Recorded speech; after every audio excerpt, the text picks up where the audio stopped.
Hello friends, எல்லாம் எப்படி இருக்கீங்க? வணக்கம். 12 வருஷத்துக்கு முன்னாடி தெலுங்கில் வெளிவந்த படம் ஒக்கடு. மகேஷ் பாபு நடித்த அந்த படம் பெரிய ஹிட். இது தமிழில் நம்ம விஜய் நடித்த கில்லி. இந்த படத்தோட டைரக்டர் குணசேகர் கிட்டத்தட்ட 12 வருஷமாக ஒக்கடு மாதிரி இன்னொரு ஹிட் கொடுக்க மாட்டோமான்னு போராடுறாரு. ஆனால் முடியல.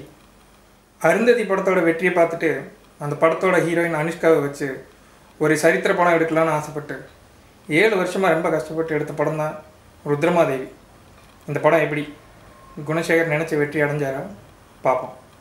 ருத்ரமாதேவி ஆந்திராவில், இப்போதைய தெலுங்கானாவில் நிஜமாகவே வாழ்ந்த ஒரு ராணி. அந்த ராணியோட காகத்திய வம்சத்தில் ஆண்கள் மட்டும்தான் ஆள முடியும்னு விதி.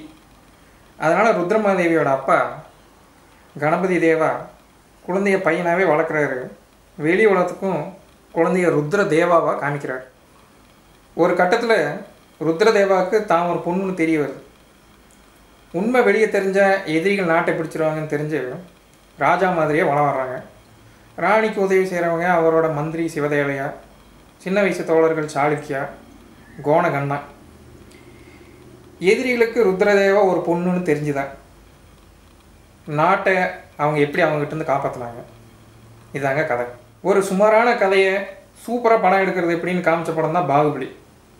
ஒரு சுமாரான கதையை ரொம்ப சுமாராக காமிக்கிறது எப்படின்னு சொல்கிற படம் புலி. ஒரு நல்ல கதையை, அதுவும் ஒரு உண்மை கதையை 80 கோடி செலவு பண்ணி 7 வருஷம் உழைச்சி மோசமாக எடுக்கிறது எப்படின்னு தெரிஞ்சுக்கோன்னா ருத்ரமாதேவியை பாருங்கள். இதுக்கு முதல் காரணம் இந்த படத்தோட கதை, திரைக்கதை, இயக்கம், தயாரிப்புன்னு எல்லாத்தையும் பார்த்துக்கிட்டு குணசேகர் அவர்கள். ஒவ்வொரு ரீல்லையும் ஒரு சொதப்பல். ஒன்றா நடிப்பு நல்லா இருக்காது, இல்லைன்னா விஷுவல் எஃபெக்ட்ஸ் படுத்துக்கும், இல்லைன்னா கலை இயக்கம் காணாமல் போயிருக்கும். நிறைய தடவை கதையே காணாமல் போயிடுச்சுன்னா பார்த்துங்க, லாஜிக் தேடினாலும் கிடைக்காது. இதில் வெந்த புண்ணில் வேலை பார்க்குற மாதிரி இந்த படத்தோட பாட்டுகள், அது வர்ற இடமும் சரியில்லை, பாட்டும் சரியில்லை. நம்ம இசைஞானி இளையராஜாவுக்கு என்னையே ஆச்சு? அவர் ஏன் இந்த மாதிரி படத்துக்கெல்லாம் கமிட் பண்ணுறாரோ? அடுத்ததாக படத்தோட கிராஃபிக்ஸ். டிவி நாடகத்தில் கூட கொஞ்சம் நல்ல கிமிக்ஸ் காமிப்பாங்க. ஒரு சாம்பிள் சொல்கிறேன். வில்லில் இருந்து தானுங்க அம்பு வரும். இந்த படத்தில் வில்லு விடுறவங்க கை, கால், மூக்கு, காற்றுல இருந்து நினச்ச இடத்துல இருந்தாலும் வருதுங்க. ஐயோ, இதில் 3D வேறு.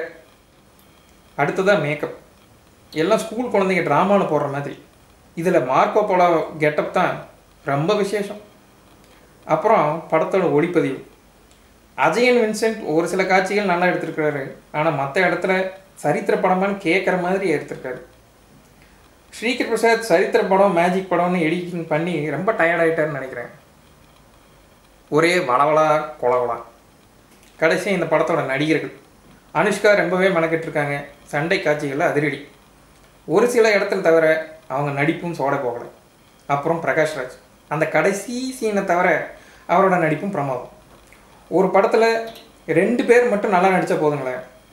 வில்லனாக வர விக்ரம்ஜித்துக்கு எந்த வேலையும் இல்லைன்னா இந்த படத்தோட மற்ற நடிகர்கள் கதையெல்லாம் என்னன்னு நீங்களே புரிஞ்சுக்கங்க. ராணா டகுபட்டி, நித்யா மேனன், கேத்ரின் தெரேசான்னு ஒரே ஒரு பட்டாளம் வர்றாங்க போகிறாங்க.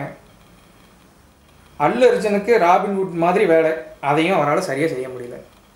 அவரோட டயலாக் டெலிவரி இன்னொரு பிரச்சனை. இந்த படத்துலையும் அது இருக்குது. மொத்தத்தில் ருத்ரமாதேவி ஒரு சரித்திர சொதப்பல். ருத்ரமாதேவி பத்திரமா பார்த்துக்குங்க. வணக்கம். இந்த மாதிரி சுவாரஸ்யமான நடுநிலையான விமர்சனங்களுக்கு எங்களோட சேனல் தமிழ் மூவி ரிவ்யூஸ்க்கு சப்ஸ்கிரைப் பண்ணுங்க. மறக்காம உங்களோட கமெண்ட்ஸையும் பதிவு பண்ணுங்க. Stay tuned with us at www.gcinemas.com. Like our Facebook page G Cinemas for more updates.